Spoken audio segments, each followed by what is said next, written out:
What exactly is sociology? That's the question I'm going to answer today.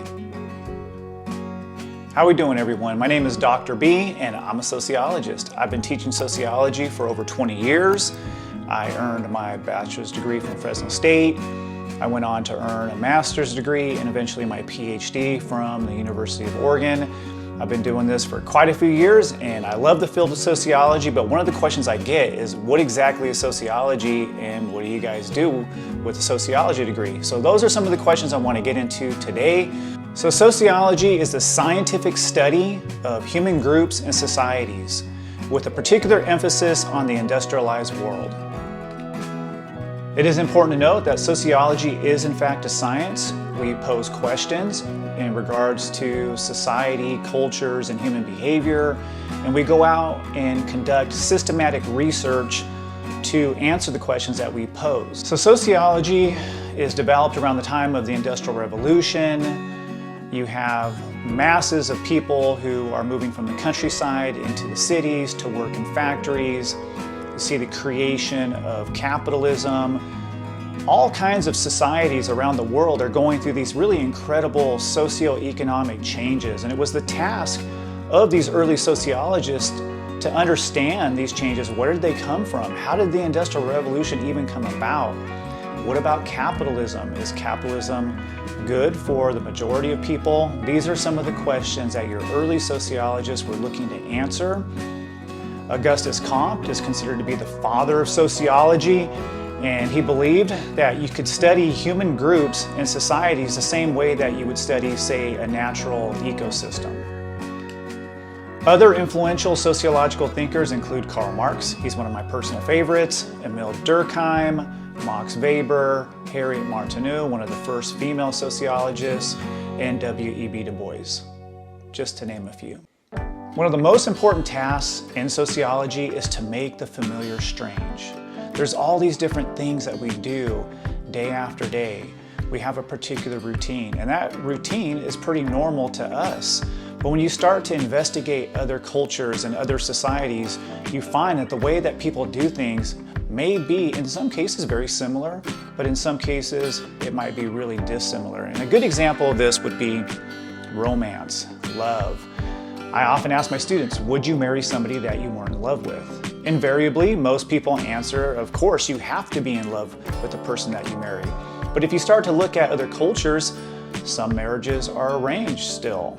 Romance and love aren't necessarily a prerequisite for marriage. So you might ask the question, how did romantic love become so embedded in American culture? And again, that's just one question. We can go on and on and on. We could ask questions like, why do we drink coffee in the morning instead of tea? And who picks the coffee? How does the coffee get here? How much money is made from producing coffee every year? Again, the questions go on and on and on. It's really up to you to decide, what do you want to know about the world? And then you go out there utilizing the scientific method at posing sociological questions to attempt to get to those answers. Think about it. Society is very, very broad. So that means that sociology is also very broad. You can study just about anything. It's really up to you as the sociologist to decide what is interesting to me, what do I want to know more about when it comes to human societies or human groups or social institutions. So there's some people who focus in on understanding music or the medical field or sports and athletics, popular culture, religion, racism, discrimination, prejudice, sexism.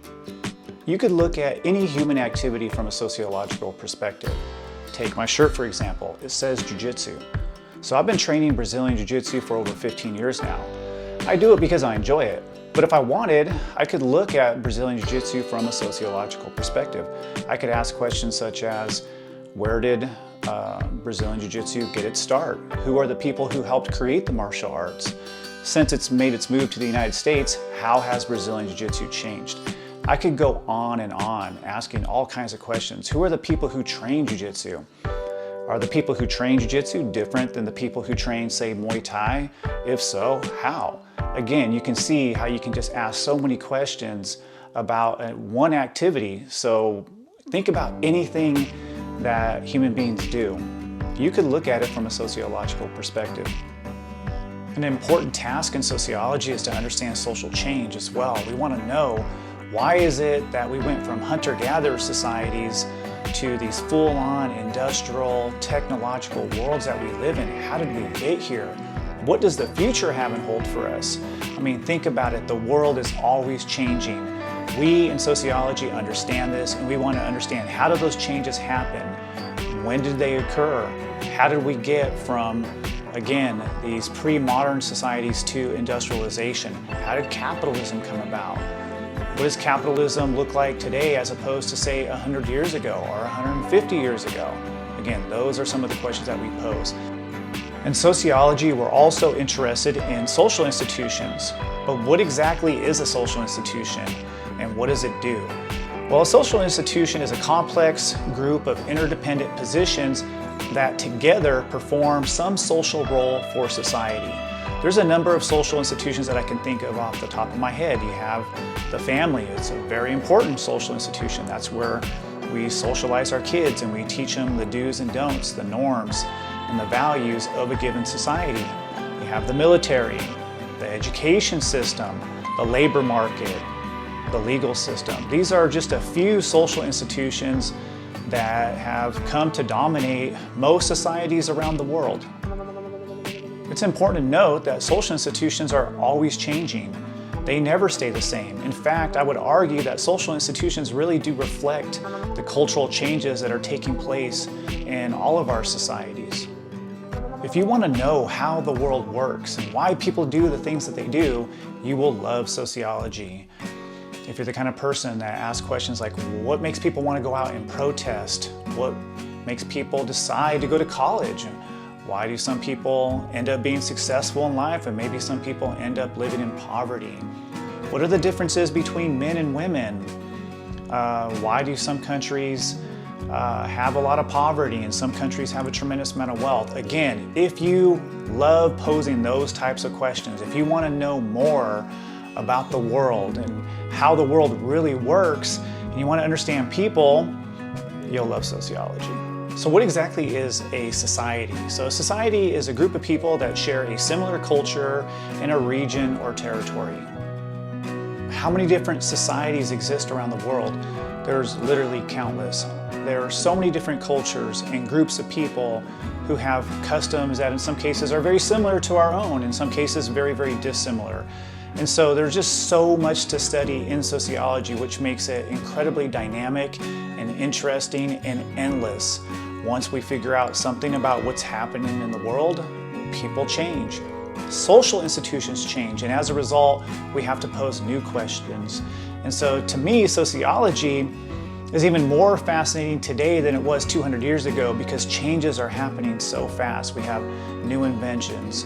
Our technology is constantly advancing. There's so many different problems that exist in society, and so we can pose questions to help us understand what's happening in the world, so hopefully we can solve some of society's most pressing issues. Some sociologists are really interested in human behavior in the context of face-to-face interaction. This is referred to as microsociology. Macrosociology is the study of large-scale groups, organizations, social institutions, or social systems. I would argue that microsociology, again, the study of face-to-face interactions, and macrosociology, the study of large-scale social institutions, are both equally important. If we want to understand why people do the things that we do, I think it's important to study the small groups that influence people's behavior, but at the same time to understand the large-scale social pressures, the historical forces, or the social institutions that are constantly putting pressure on us to make certain decisions. The point of sociology just isn't to go out there and conduct systematic research so that we can come to understand our social environments a little better. It should be also to help improve the human condition. We have a lot of problems in the world, and the task of sociology is to help understand those issues, but also through understanding our social policies, through understanding what's happening in these social institutions that dominate our lives each and every day, hopefully we can bring about positive social change so that way the human condition improves. And that's one of the reasons why I got into sociology. I was really interested in how the world worked, but I was also really interested in what can I do to help make the world a better place. And I think that's what makes sociology such an interesting discipline. Yes, we conduct systematic research, we utilize a scientific method. We want to understand what's happening in all these different social environments that exist all around the planet. But at the end of the day, the main task of sociology should be to improve our lives, to make the world a little better, so that way we have more opportunities for each and every one of us. So that way issues like poverty are lessened, or we can come to understand social policies that are passed. Are those social policies working for the majority of people in society? Do we have medical care for people who need medical care? Do we have jobs for people who need jobs? Do we have the education system that is working for the majority of people? Are we providing people with the goods and the commodities that they need to live healthy lives and to have a healthy existence? Sociology holds society accountable. There's reasons why there's gender inequality, racial inequality, class inequality. It's our job in sociology to understand those issues and to explain why we have class divisions, why we have racism, why there's discrimination in the workplace, why women are paid less than men. There's so many different divisions and people who are being exploited. And what I love about sociology is it holds people accountable for why we have certain problems and social ills. One of the superpowers of sociology is through coming to understand the human condition just a little bit better, we develop compassion. I mean, let's face it, there's people out there who have real issues that dominate their lives each and every day. And I always try to remind students that the person sitting next to you may have a number of problems or issues that are dealing with that you may not have to deal with. They may have issues just getting to school. They may not have enough money to pay the rent. They may have difficulty finding work. They may have difficulty buying their books. I always remind myself of this, is that I have a pretty good life, but I also understand that there's people out there who have difficulties that I don't have to deal with each and every day. And so what sociology has helped me do is to have compassion for others. And to me, that's a real superpower. I think one of the most important lessons that I have learned through studying sociology is not everybody has the same lived experiences. The lived experiences of somebody who's African American in American society might be a lot different than somebody who is of European descent. Or me as a Native American, I may see the world from a completely different perspective than, say, somebody who is a more recent immigrant to the United States.